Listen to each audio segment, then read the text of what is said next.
Hi, welcome to my video. The highlight today is that I'm bringing you a solution that can generate 85.71% pairing accuracy using the semantic search pairing method that I have constructed over here. And this is going to help deliver each alert on common ontology in under 1 second, at most 2 seconds in rare cases. Hi, my name is Sham, and this is for the Cybersecurity Polyglot project. This is a part 2, about a month after my first solution submission. Thank you, Almana Cyber and New Harbor Security for sponsoring this hackathon. We now have 3 process flow trees, and for each of these trees there are branches that spans downward. So jumping into the tree number 1, we have the key Excel file that was provided for contestants to check for their accuracy. What I did is I did a recursive search so that I could add the JSON from the Microsoft and the CrowdStrike alert files into the Excel. This generated the updated key v1, and then I manually appended 30 empty cells worth of JSON so that the entire key file is updated and can be later used for the accuracy check for semantic pairs, as well as for database management in later time as well. Okay, tree 2. For tree 2, we have the all file where there are the ms.json files ending with ms.json and cs.json files ending with cs.json. Now, all of these alert files, we first had to go through the step 1, cleaning. For cleaning, what we did is that we cleared out this irrelevant ID, timestamp, device, IP, username, all of that kind of information because they are irrelevant. They're going to be ever-changing. They're going to be not very useful for the semantic structure analysis as well as the contextual analysis on what the alert means, which is very crucial for us later for when we want to generate these summary and keywords that are used to identify each one of these alerts, and so that we compare the Microsoft alert with the CrowdStrike alerts.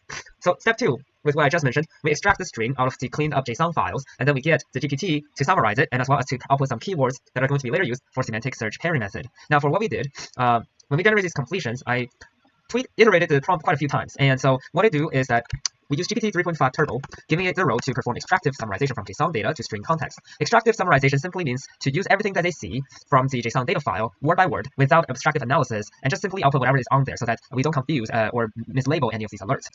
After everything is generated, they're stored in the summary database Excel file in this formatting.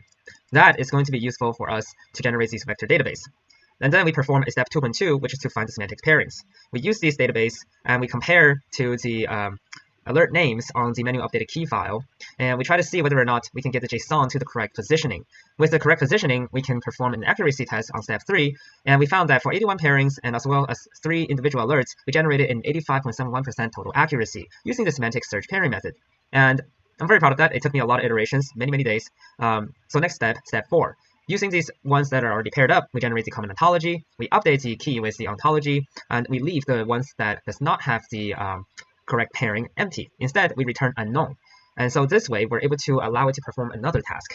For the ones that has already been paired, we put all of these into the vector database again, and now this is going to be called training dataset v1. This is a slightly different one than the GPT MS summary and GPT CS summary embeddings, and for the training dataset v1, what we see is that they are compiled of the search query, which is the JSON content from the Microsoft and the CrowdStrike JSONs, as well as the vector and an output. And the output is going to be what we append to the end of the JSON file as the common ontology. The vector is going to be used as the semantic search pairing methods version 2, where we do not need to calculate and generate these API calls in order to find the semantic completions for summary and keywords. It saves a lot of time for us. For the next step, we can jump to tree 3.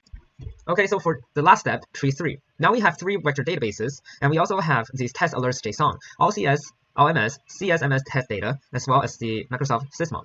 We create embedding for all of these test alerts, compare it to the vector database information, and see whether or not we can find the information from training dataset. Now, if we can find the common ontology, great. But if we can't, and the output is unknown, then we're going to search through all of the CS summary and the MS summary to find the best match. Once the best match is found using the cosine similarity search algorithm, we can then generate all of these alert JSON outputs into these output files. I tested how long it takes for us to generate these outputs, and I didn't test it on all of the data files because for OCS and OMS there are 550k JSON files. Sysmon has 28, which is great. CSMS test data has about 9,000 plus. So I only tested 100 from the CSMS test, and it took about 83.82 seconds, less than 1 second per JSON alert. And for Sysmon, it took for the 28 files, it took about well, let's run right now.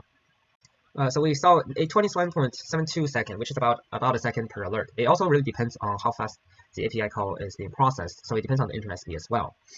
In some extreme cases, it can go up to 2 seconds per alert. So in conclusion, there we have it. This entire trial result demonstrates the power of NLP solution when combined with an optimized vector database management system. The size of these training data is very small, yet the accuracy of the semantic pairing method is at a high 85%, and the search speed is also at a low 1 second to 2 seconds per alert. It just takes a long time to iterate through these prompt engineering methods to find the best way to semantically search all of these key characteristics as well as the summaries.